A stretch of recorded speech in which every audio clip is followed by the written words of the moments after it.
Igbos want to be truly reintegrated into the Nigerian project. They want to be rehabilitated, and they want other Nigerian ethnic groups to have confidence in them, so that they can get the right and authority to rule this country. They have to purge themselves of their intransigence. Hello, Nigerians. There's a bill at the Senate seeking to establish the National Traditional Rulers Council of Nigeria. It has passed second reading. The bill has started generating controversies in the country. The first attack against the bill was from the Igbo, stating that the Igbos were marginalized, were excluded, and they feel worried why it should be so. Then the concerned Hausa stakeholders also issued a statement claiming that the Sultan of Sokoto was only the spiritual head, not traditional head in the northern region. So, well, both may have their reasons for saying this, but looking at the bill, we have to consider the historical framework before we can pass our judgment on the appropriateness or otherwise of the bill. First and foremost, the Hausa concerned stakeholders seem to have forgotten history, that the Fulanis conquered the Abe dynasty and established Fulani dynasty. So all the traditional rulers, except that of Borno and Nupe, all others are Fulanis.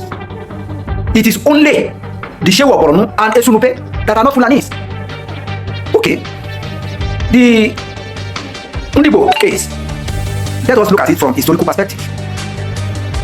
It was only in 1929 when warrant chiefs were created in the eastern region to implement indirect rule policy. Because indirect rule was successful in the north because there was centralized traditional institution. It was also successful in the western region because there was centralized traditional institution in the western region. Okay, in the east there was none. Therefore, warrant chiefs were created. 1946 Richard's Constitution created the three regions, and House of Chiefs were created. The House of Chiefs in the north was headed by the Sultan of Sokoto. The House of Chiefs in the western region was headed by the Oni of Ife. In fact, Oni of Ife was also the governor in the western region. Therefore, the Igbos who have no House of Chiefs, they cannot claim any right to be co-opted as a chairman in the new body if created. Okay, let us look at the genuineness of creating the National Traditional Rulers Council.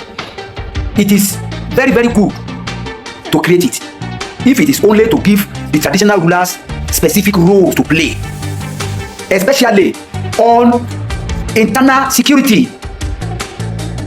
But it is impertinent to create a centralized traditional rulers body and make it a constitutional issue, because in future it may be difficult to amend or change to meet the future exigencies and realities. So anything made constitutional is also always difficult to change, especially in a rigid federal constitution that we practice in Nigeria. Even centralizing traditional rulers council is against the theories and principles of federalism. However, it is going to be a good thing in our own environment to have the traditional rulers, shadowed with specific responsibilities. But I wonder why the Igbos also seem to forget their history. No, there was no traditional institutions. The Igbo societies are autonomous. They are independent. They are egalitarian. It is only of recent that we hear there's an Igbo here, there's an Igbo that, this and that. You see, their territorial ambition that has been flowing in their blood since 1922 is still hot in their blood, hot in now. Otherwise, why should we have Igbos claiming indigenship in Lagos? Why should we have Igbos being attacked in South Africa? Why should we have Igbos being attacked in Ghana of recent? The xenophobic attack in Ghana, it was not aimed at the Nigerians, it was aimed at Igbos. So you see, the Igbos should stop embarrassing Nigeria, other Nigerians. They should let us know whether they are truly Nigerians or they are Biafran. The agitation of Nnamdi Kanu and Simon Ekpa agitating for Biafra seems to enjoy the acquiescence of the Igbo elders. The Igbo elders have not come out to speak against it. If Igbos want to be truly integrated into the Nigerian project, they want to be rehabilitated, and they want other Nigerian ethnic groups to have confidence in them, so that they can get the right and authority to rule this country. They have to purge themselves of their intransigence. They have to purge themselves of this. They should know that Nigerians, we need one another. There's no way, one can clap with one hand. So if Igbos want to be Nigerians, let us know through their attitude and conduct on the basis of mutual respect. And even in the look at the election of 2023, the Igbos play their morbid adherence to their ethnic group by giving 0 to all other candidates, all other presidential candidates in their region. And yet, Yorubas and Igbo and Hausas were generous enough to give them some vote. Peter Obi even won in Lagos. Maybe that was why they were rubbing shoulders with indigenous, that they are co-owners of Yoruba land. So please, let us stop deceiving ourselves in this country.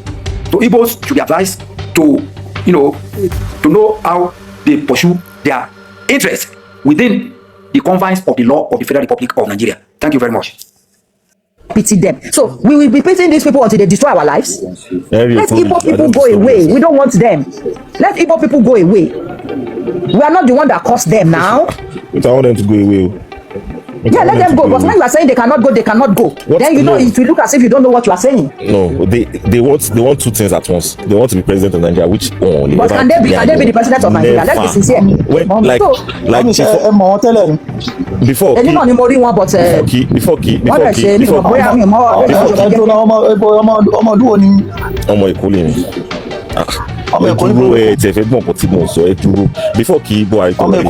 before kí Buhari tó wọlé ẹ máa gbọ́ before kí Buhari tó wọlé yẹ tí wọn ní anybody tó máa di president wọn fẹ́ ẹ dúró ẹ farabalẹ̀ jàre ẹ farabalẹ̀ ẹrù bí ẹ ṣe ẹ support Yorùbá ọtí. ó ní kankan tí mo rí ni ó ní kankan tí mo fi dípẹ́ qualify ó ní mo fẹ́ challenge yẹn ọmọ òní lẹ́kọ̀ọ́.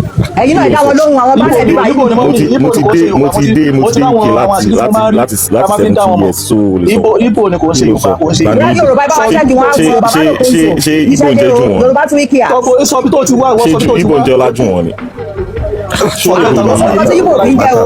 ọmọ ya Ibo ló ti wá lẹ́kọ̀ọ́ sọ ó jẹ́jú yẹn ó tà yín o.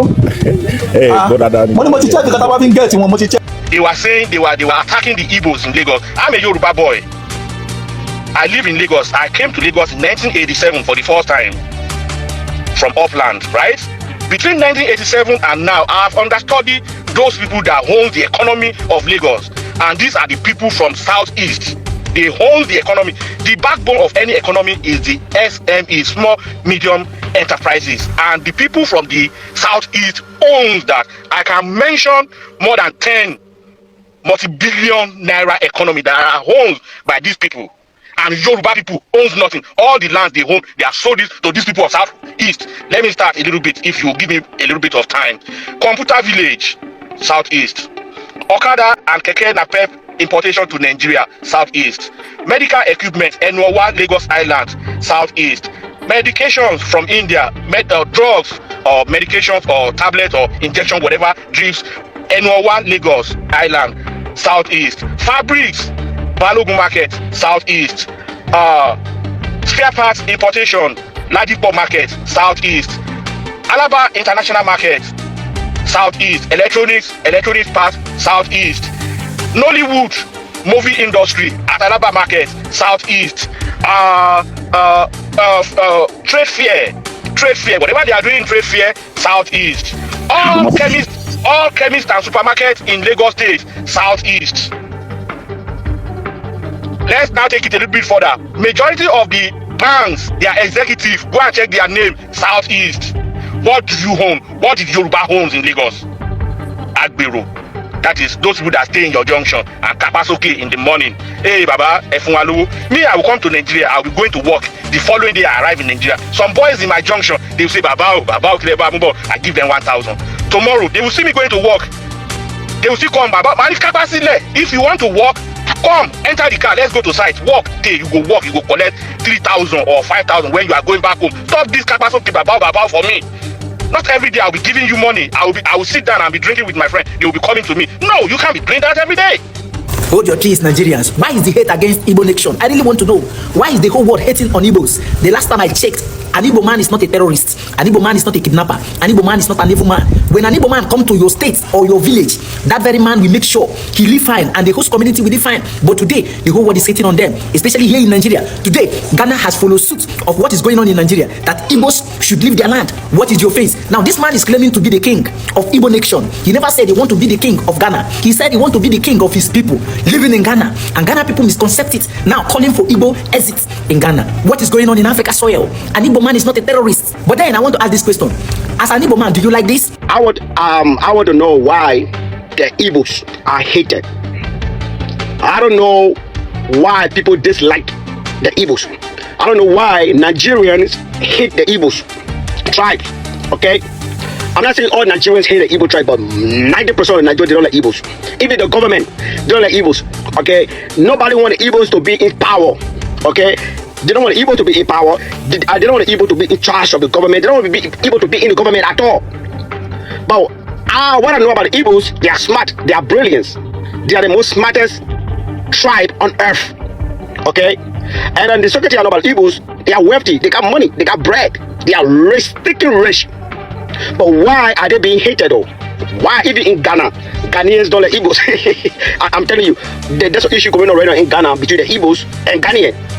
They don't like Igbos. Even in Nigeria, nobody like Igbos in Nigeria. Even some people in Nigeria, they don't like Igbos. Some tribe, they don't like Igbos in Nigeria. I don't know what is going on, okay? I don't know what is going on. Why the Igbos are being treated this way. What have they done? I don't understand what is going on. Hey, you are Igbo, you are Nigerian, please explain this to me. Listen, I'm just an outsider who just want to find out the truth. Why the Igbos are hated across Africa, especially in Nigeria and Ghana. Why? Please give me an honest answer. Give me an honest answer, okay? Thank you. God bless you. My dear Igbo brother and sister, how are you? I just want to have a conversation with you. Well, the way it's going to be a one-sided conversation. I see many of you most times talk about the fact that you are hated all over Nigeria, that you're the tribe that is most hated. And I said to you, why not? Why shouldn't you be the tribe that is most hated? You have to understand something. The hatred or anger or annoyance or whatever it is that people exhibit towards you, it's not personal. It's not to you as the person that you are. It is more or less what is it that you represent. And what is it that you represent? You represent success. You represent can-do spirit. You represent never give up spirit. You represent audacity, or an audacious spirit that we dare, that we go, that we succeed even when everybody is seeing failure. Then how do you expect that you will not be hated? So the thing that you should focus on is not to bother about whether people are hating you or not hating you. That's their business. That's not your business. Your business is to keep shining and keep doing what you're doing. Your business is to continue to be audacious. Your business is to continue to dare. Your business is to continue to achieve and have achievements. And be in your face kind of people and just keep going.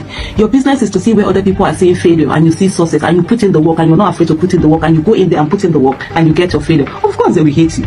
Did you think they will like you before? Do you think they're going to bring roses and give you roses? No. Because in what you're doing, where they have given, where a lot of people give up and do not try and do not persevere and do not continue, you dare to. You go on, you persevere, you prove everybody wrong. When they say that certain things will not succeed, you make them succeed. Then how do you think that you will not be hated? Come on. You can't have it all. You can't have being successful, being audacious, being daring, being an achiever, and then you want to have love. That's not possible. Why are you bothered? Let me give you an example. I'm an Edo woman. And if you know what Edo woman means, if you're not married, just say to your parents, whatever tribe you are, now this message is whoever you are, whatever tribe, tell your parents that you want to marry an Edo woman. See what they are going to say. Do you think I go about caring why people feel that Edo women are like that? No, I don't. I know the thing. Any Edo woman you see, they fair face. You do anyhow, you see anyhow. We're very loud. We're out there. They carry last anywhere we go. And of course, there are some people who don't like us. Is that our problem? Heck no, it's not our problem. It's their problem who do not like us. So it's the same thing with you also. Let me give you another example. Do you know around Nigeria, if you look around Africa, if you go around Africa, when they talk about Nigerians, a lot of people don't like Nigerians. Why? Because we are in your face kind of people. We are audacious, we are daring, we are out there. Where the other Africans are acting timid, we are bold, we are in your face, we come up with.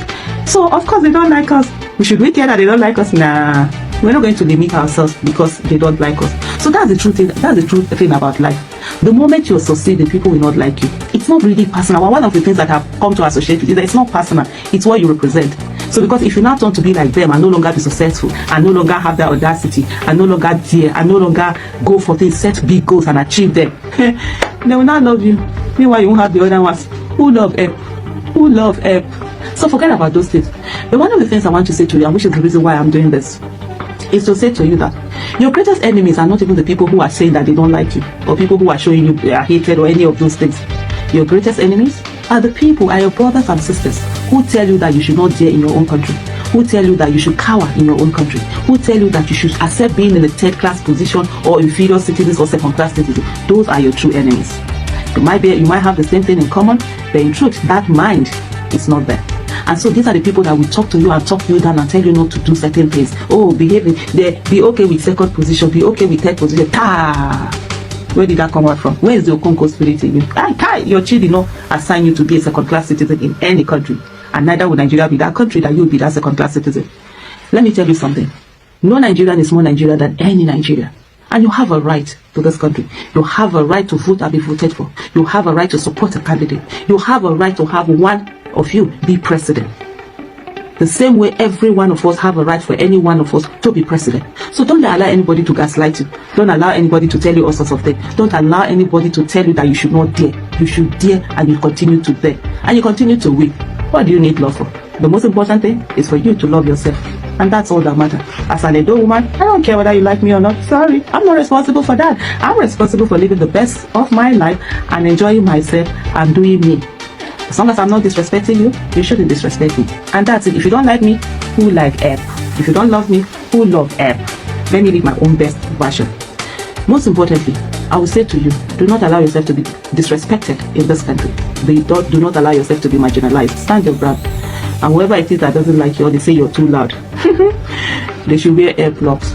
Thank you and bye-bye. I don't know this hatred on the Igbos. I don't know what the Igbos has done to the Nigerians people that they are being hated this way. I don't understand. To start with, the first man who says Igbo should stop embarrassing the country. Excuse me, sir. The Igbos are not the one embarrassing the country. Buhari's president embarrassed this country. It was Buhari's president, Buhari, who embarrassed this country. Now handed over to Tinubu. Tinubu is embarrassing the country the most. Igbos are not the one embarrassing the country. Your president is the one embarrassing the country at the moment as we speak. So Igbos are ready to go. They are ready to go. What is holding? Why you guys refuse to call for revolution, to call for disintegration? That everybody should go. Igbos are not the one embarrassing the country, to be honest with you. No matter how anybody try to paint it, it's just jealousy. Anything where you see the Yorubas and every time they always talking about the Igbos, hatred, it's just jealousy. There's nothing more. It is not our fault. It is not the Igbos' fault. I'm not Igbo. It is not the fault of the Igbos that you advertised your properties for those who have money to come and buy. So if they buy your property, after buying the property, are you going to decide on what the person should do on the plot of land or on the land that he bought from you? He purchased, he gave you the money. So because you finish spending your money because it probably you don't have anything to sell, and these people are prospering in the businesses they are doing in your land, it becomes a jealousy. It's giving you headache, unnecessary headache. You started developing hatred, and you decided to generalize it to say the Igbos are the one embarrassing the country. Igbo have never been the president. The president, the face of the president matters a lot. They see the president before they see the Igbos. The president is the one embarrassing the country at the moment. You advertise your properties now everywhere. Anybody can go and buy plot of land. After buying the land, you don't tell them what to do. And this is in Nigeria, where everybody has freedom of movement, freedom of where to reside. There's no law that says you are from the east, you should not reside in Yoruba land, you should not reside in the other land, in the northern part of the country. So the law permits every one of us to go wherever we're choosing to live. You live in peace with your neighbor. You live in peace with people in that environment. Now, the Igbos, I've never seen anywhere the Igbos cause riot in Lagos State. I have never seen anywhere they said there is riot. They said there is this, there is that in Lagos State, especially in Lagos, where that riot is as a result of the Igbos. No, if you see anything like that, Yoruba ignite that riot. And even Igbo man, even many times they try to ignite the fire to make sure the Igbos react. The Igbos people, they have a way of doing things. They still calm down. They bear everything. Their businesses have been destroyed many times. They bear it. They calm down. We are one Nigeria. We are here to live with our neighbors. We are friends. But the more they try to calm down, the more they are igniting the fire to make sure they react. Yes, and I will say that Igbo people now they cause them. What has the Igbo done? And just like the other man said, all the economy, Igbo man is the billions dollars of economy in Lagos that we are saying. When they say the economy in Lagos is booming, the Igbo people are the one growing the economy. Excuse me, the Igbos are the one growing the economy. Let the Igbos leave Lagos. Lagos will fall. The economy you say that is growing, the Lagos is #1 in Africa, it will go down. Let Igbo relocate all their businesses from Lagos to the eastern part of the country. Yorubas now go feel now. Waiting, I want to say now. Agbo jedi abi what? What are you guys going to be selling? Yalata, those things. Is that what you guys want to sell to grow the economy? No. I don't understand this unnecessary hatred. So Igbo people want to go. You don't like them, allow them to go. Allow them, let all the regions go. Let call for revolution. Because I do not see the reason why these tribes should be hated, and yet they want to live and have their own country, and the country says no, that they are not to live. We should be together. Yet we are together. They are being sidelined when it comes to politics. Yet they are not even angry. They focus on their own. At least they are good in whatever they do. They focus on their businesses. They are good. They don't care about giving them keep appointment from the president. They don't care. If you like, call anybody you give an appointment to. They are not interested. They focus on their business, and the business is paying, and it's putting smile, developing the country, growing the economy for us. Yet you guys say the Igbos are not trying. What has the Igbo gone? I mean, I don't know. They are not claiming ownership of Lagos. Moreover, wherever you live, you reside, you pay tax. That's your home. It is your home. You reside there, it is your home. You have liberty to live in that place. You live there, you have right to live there, you pay your tax there, you work there. You are being recognized as a citizens of that place. What is hatred? Now, we had 8 years of Buhari recklessness in this country. He embarrassed this country. Now, 2 years and some months of Tinubu's embarrassed this country. You guys don't see that one. Igbo has never, for many years now, Igbo, they don't even care. They don't bother. They don't care. If it is possible to say, okay, all the 6 states in the east, if it is possible for the south, for the Yorubas and the northerners, if it was possible for them to come together to say the Igbo man, all the 6 states in the east, that somebody from the east should not be a governor, they had to bring another person from the south, another person from the north, or from the Yoruba to go and be a governor of the east. They would have done it if that was possible. Because constitutions does not allow that, does not permit. That's just the reason. They would have done it many years ago. That okay, you are from Enugu State, you are not Enugu citizen, will not be. They'll go and bring somebody from Sokoto to be the governor of Enugu State because they hate the Igbos. They'll go and bring somebody somebody from Ogun State to go and be a governor of Anambra State. They would have done it if constitution allows, because of the hatred. That's the only thing that the constitution does not allow them to do. And these people want to go. Why would they Nnamdi Kanu in detention? What today? Why? What has he done? Has he done quarter of what Sunday Igboho is doing? All the northerners, the terrorists that is disturbing this country, embarrassing the country. Nobody is speaking about that. People who has opportunity, who goes her breast with their handworks, with the intellect, whatever they do, lay hand upon, it prospered for them, and they are dominating the economy, growing the economy for it becomes a problem, jealousy, because they are doing where they don't need government to succeed. Now, okay, why don't we try them again? Okay, let's see. But for me, I said it before, I still believe that Igbo man has what it is to change this country for good. Yes, they will. Take it or leave it. Igbo man, they will. What do you need to grow economy? What do you need to grow? We need the development. We need the production. We need productivity. Nothing is going on. And these people are very good at it. What do you need? Every time. Anyways, please, what do you think? Please share this video and subscribe to this YouTube channel, please.